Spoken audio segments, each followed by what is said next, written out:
J'aimerais que tu te poses une question là tout de suite et que tu penses aussi à une personne chère à ton cœur.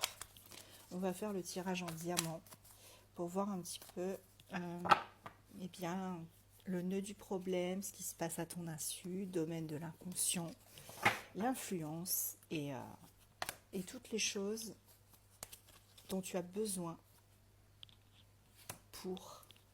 Non, c'est le 2 ici, pardon. Pour arriver, tu vois, pour y arriver, pour que la situation se débloque enfin. En dos de deck, j'ai la solitude. Donc là, on a quelqu'un ici qui se sent vraiment bien seul, qui a beaucoup de mal à, comment dire, à appréhender le problème qui le taraude ou qui la taraude. Tu adaptes, hein, bien évidemment, comme d'habitude. Alors, la première carte, ça représente ta question, donc le nœud du problème. Ici, on te parle de tendresse. Donc, encore une fois, je pense que tu t'es posé la question sentimentale et tu t'es demandé ce qui allait advenir de toi et de ta personne ou de la personne que tu aimes. Donc ici, avec la carte 35, la tendresse, eh bien, c'est facile à interpréter, hein. On te dit que deux oursons sont tendrement enlacés et contemplent tranquillement un horizon sans fin, tu vois. Il y a une tendresse réciproque entre toi et cette personne. Ça rend l'ambiance beaucoup plus douce et favorise la circulation de l'énergie de l'amour. Autour de ces oursons, autour de toi et de ton autre. Il y a le chiffre 8, 3 plus 5, qui est en relation avec les sentiments. L'attention envers l'autre est une force essentielle entre vous deux. La deuxième question, c'est ce qui se passe à ton insu. On a la carte 8, la puissance, encore du 8. Portail à aujourd'hui, spécial portail, c'est ça. La carte 8, c'est la carte, tu vois, de la lumière intense, de la force que ce chêne exprime, de la puissance, celle de l'amour qui a su traverser les années et les intempéries. Pour moi, vous avez beaucoup de tendresse l'un envers l'autre et vous allez pouvoir traverser le temps, traverser les mois, les jours, les années, les intempéries de la vie. C'est un pouvoir de construction, une confiance aussi, solidité, qui inspire le respect. La troisième carte, c'est l'influence extérieure, je dirais. Alors, l'influence extérieure, tu as la carte espoir.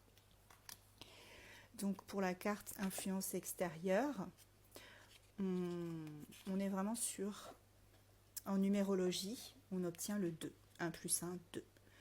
Donc, l'objectif est la quête de l'autre. L'attente d'une rencontre qui satisfera tes besoins affectifs. Si tu as déjà rencontré cette personne, puisque tu t'es posé la question,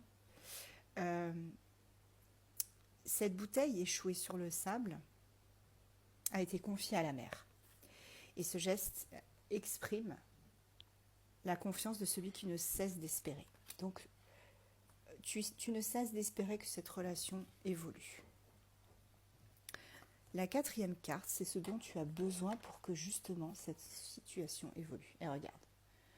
Bon, là on a la permission. Donc le besoin que tu as, c'est d'avoir la permission d'avancer avec cette personne.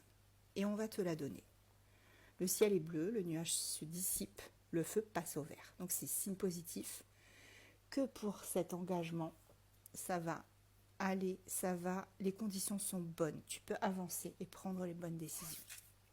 Pour la dernière carte, on te parle de l'échec. La dernière carte, c'est le résultat.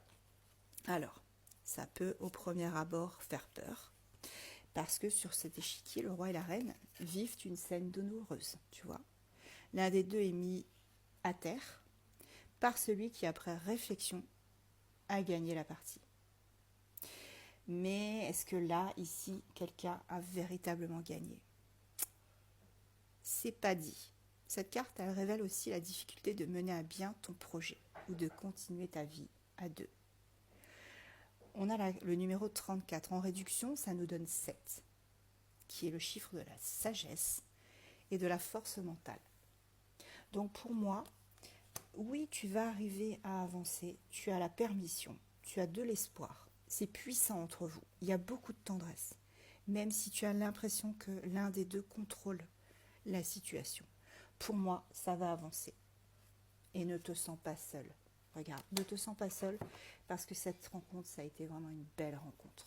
Une belle rencontre et vous allez pouvoir faire des projets. Allez, je prends des signes astro.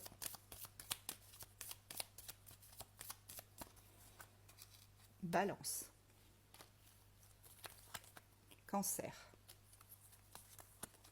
Bélier. Scorpion. Sagittaire. Et Vierge.